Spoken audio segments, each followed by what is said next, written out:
having a gas bag with our next guest already. I know, it's going to be fascinating. This Yeah, he is regarded as one of the world's best wildlife camera crews. Doug Allan's caught on film some of the most memorable images that we've all seen on the small screen. Yes, and he's won countless awards for his work as well on things like the Blue Planet, Planet Earth, Frozen Planet, all the planets.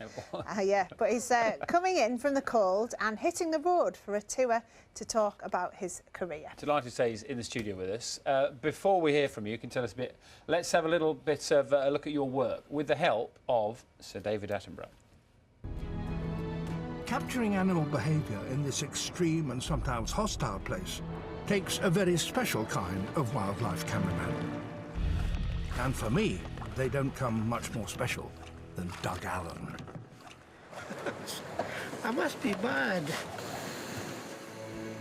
I've had the extraordinary luck of working with Doug over many years. There's just no one else who knows these frozen worlds and their unique wildlife as he does. Every time I think, this is it, never again. Next shoot, Caribbean. But there is something special about this. It always keeps pulling you back.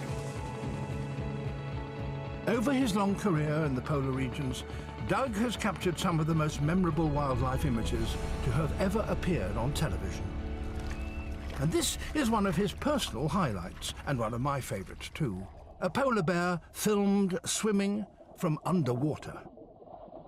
We had a small camera on the end of a pole, and eventually, after a lot of persistence, we managed to find the bear, which we could go alongside with the boat and then slowly move in on it and just take that little mini camera and literally put it right between his legs.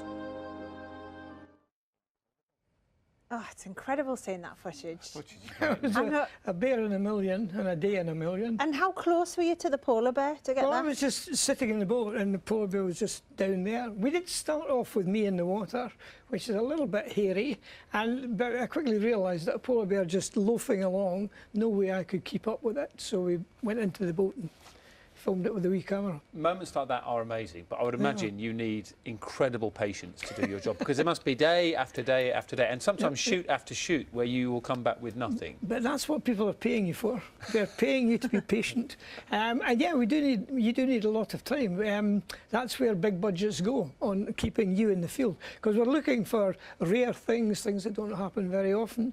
And so, yes, there used to be a rule of thumb that we worked to, which we said that if you put someone like me in the field for 8 days, I'll put a minute on the screen. So if you want 50 minutes of high-class wildlife, you're looking at 400, 450 filming days to make one episode. Yeah. Wow. And are you just concentrating the whole time? Because could it be one of those moments where you go to get a snack out your bag and you've missed something? Well, you know, for example, if you're working from a boat, open ocean, then you may have days and days when you don't see anything worth going into the water. When you're in a hide all day waiting for an animal to come by, sometimes you can tune into the feel of the environment. Like if you're in a jungle, for example, waiting for maybe a predator, then as that predator approaches, he may be a wee away from you, but the sounds of the jungle will change. Animals start making alarm calls. So you can be tuned into that, and that gives you that wee bit of warning. But sometimes you do have to be on the ball, concentrating for what will happen, yeah. And you've got this amazing job where you're so close to sort of nature. Oh, it's yeah, a job that many people would love to do. They would, you were telling us as you came in that humpback whales, what do you call them, Labradors? Like 50-ton Labradors? Well, exactly. Humpback whales are mammals, so we're mammals, dogs are mammals, so they have personalities. And when you go in the water with a whale trying to approach it, you need to tune in to that personality. So the way that you behave in the water is as important, that you get the animal relaxed, and then it will get curious about you. It will come in and it wants to be friends with you. And just like a dog that you haven't met before, do the right things round about it, it'll come up close, treat you like this. It's an immense privilege. It's great. It's really exciting and satisfying, all those things rolled into one. You've had some hairy moments, though, haven't you? You once mistaken for a seal. That's right. Yeah, this walrus grabbed me, came up from underneath. I didn't see it, grabbed me round the legs, and I just swung around, hit it on the head with the camera, and luckily it let me go. If its reaction had been to hold on, take me down, then you'd be talking to someone else. Because is it true? I mean, I don't want to get too gruesome here, but they would normally grab a seal, take it down, and then suck its brain out. Is that true? That's right. They take it high on the flippers so that pin its flippers to its side.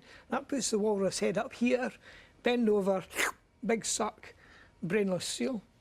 That's incredible. It's not a good way to go. I had that described to me by my Inuit friends after the event. They said how lucky I'd been not to have my brain sucked out effectively.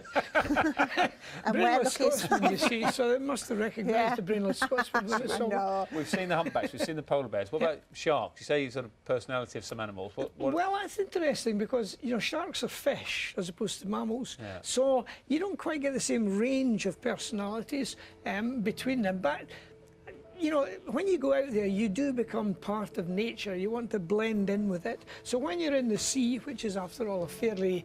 well, this is a whale shark. Now, these would never eat you because these guys feed on plankton, tiny little bits. And if you play your cards right around about a whale shark, then they will be quite happy. They'll swim by you, feeding and all the rest of it. And this was, we were filming them round about these cages, round about these fishing cages out in Indonesia. And the thing with these sharks is that in the morning, the fishermen who've got some bycatch from the night's fishing, the whale sharks come in, and the fishermen actually tip their bycatch into the water, and the whale sharks suck the fish off the top. And it's great, they're really accustomed to people. I could talk to you for hours about this. I'm aware we're running out of time, but the reason that you're here is because you'll be talking about all of this on this tour, and you're also talking about your relationship with Sir David Attenborough, because he was the beautiful words he said, and you go back a long way, don't you, the pair of you? Well, it was a chance meeting with David that got me into the business. I was working in the Antarctic as a diver and a biologist, and David and a small film crew came onto our station for 2 days. And at the end of those 2 days, I knew that the camera person, he was doing all the things that I enjoyed. So I spoke to them, they were all very generous with their advice, and the rest is history. And for anyone, I mean, there's loads of people out there who would love to be you. I mean, you've got so many skills. You mentioned they're a biologist, you're a diver, you're a photographer, you're a cameraman. How did you get to where you are? Well, interestingly, I'm entirely self-taught as far as the photography is concerned, and I think to some extent you still can be. There's a certain grammar to filmmaking, you need to get the range of shots, etc. But on the other hand, you know, I was lucky. I went in when the Antarctic was a very hard to get to place. Now it's a bit trickier, but every year there are new people come in there. If you have the passion, you will make a living at it. Yes, you will. If you'd like to see more from Doug, the theatre tour is called Doug Allan, Wild Images, Wildlife. I'm disappointed. It starts next month. I'm disappointed it's not called Doug Allan, How to Avoid Having Your Brain Sucked Out by a Walrus. I'll remember that'll be a subtitle on the new stuff. Yeah. Are you feeling nervous about that? That's so different to what you've been doing in the past. Well, it's interesting. I do quite a lot of public presentations, but there is nothing like stepping out in front of 300 or 400 people who've put their money down to listen to you. Yeah. And you know you have to pull them along with you on this journey for the next couple of hours. Yeah. So it's good fun. You know, I enjoy it. I hope you enjoy it and they enjoy it. Thank you very much for coming in. Cheers, Doug. Pleasure. Thank you. Yeah, really good. That's all we've got time for this morning. Breakfast returns tomorrow, live from 6. We're going to be joined by the actor Michelle Keegan talking about her new comedy Brassic. And you're on the farm tomorrow. Naga's here, yeah? Yep. OK, see you then. Now it's time for Animal Park Summer Special on BBC One. See you tomorrow.